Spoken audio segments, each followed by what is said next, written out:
Hello दोस्तों, आज मैं जो आपको हॉरर स्टोरी सुनाने वाला हूं वो बहुत ही डरावनी होने वाली है। तो तैयार हो जाइए क्योंकि ये कहानी आपके रोंगटे खड़े कर देगी। अगर आप हमारे चैनल पर पहली बार आए हैं तो चैनल को अभी सब्सक्राइब कर लो क्योंकि इस वीडियो का नेक्स्ट पार्ट भी बहुत जल्द आने वाला है और बहुत सारी हॉरर स्टोरी भी आपके लिए तैयार हैं जो आपके होश उड़ा देंगी। इसलिए सब्सक्राइब टू माई चैनल। तो चलिए अब सुनते हैं एक स्केरी हॉरर स्टोरी।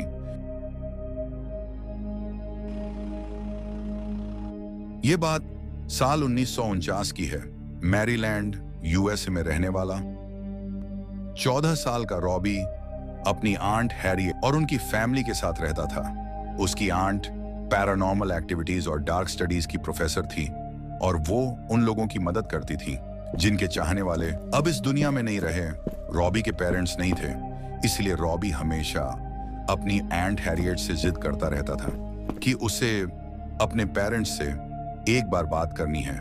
एक दिन रॉबी के बहुत रिक्वेस्ट करने पर हैरियट ने उसे एक उइजा बोर्ड गिफ्ट कर दिया। उइजा बोर्ड एक ऐसा बोर्ड है जिससे शायद आप दूसरी दुनिया से आत्माओं को अपने साथ बात करने के लिए बुला सकते हैं। रॉबी उस उइजा बोर्ड से रोज खेलता रहता था और अपने पेरेंट्स से बात करने की कोशिश करता रहता था। लेकिन इस बीच धीरे धीरे रॉबी का बर्ताव बहुत बदलने लगा था। वो चिड़चिड़ा सा हो गया था।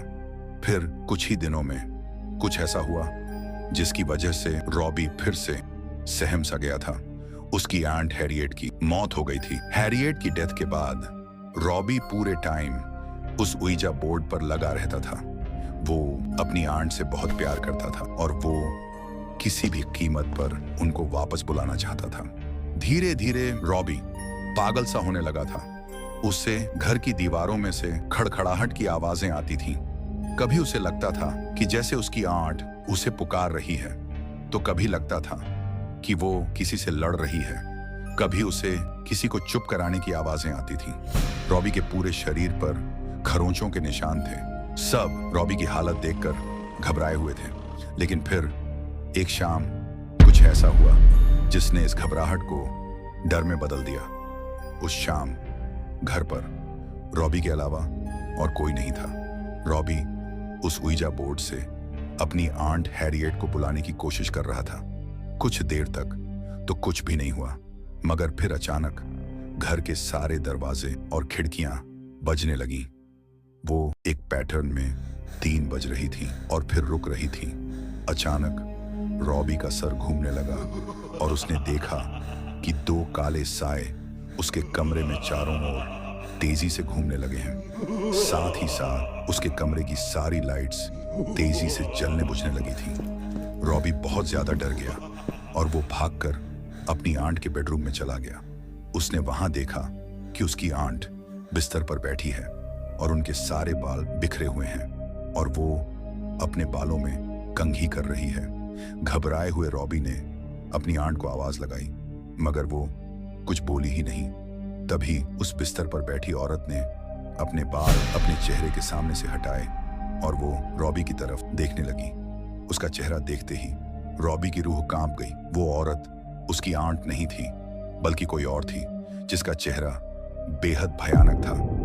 उस औरत की आंखें सफेद थीं और उसके गले हुए चेहरे पर कीड़े चल रहे थे। वो बहुत ही डरावने ढंग से रॉबी की तरफ देखकर हंस रही थी और अपनी जीभ निकाल रही थी। सहमा हुआ रॉबी जैसे ही रूम से बाहर भागने के लिए मुड़ा, उसके सामने एक डेमन खड़ा था जिसके लंबे लंबे दांत थे और लाल आंखें थीं। रॉबी उसे देखकर वहीं जम सा गया, जैसे वो किसी के वश में आ गया हो। वो वहीं खड़ा रहा और उस रूम का दरवाजा खुद ब खुद बंद हो गया। देर रात को जब हैरियट के फैमिली मेंबर्स वापस आए तो उन्होंने देखा कि रॉबी खून से लथपथ खड़ा है और उसके हाथ में एक चाकू है और दूसरे हाथ में पड़ोसियों की मरी हुई बिल्ली, और वो उस बिल्ली से उसका मांस निकाल निकाल कर खा रहा था।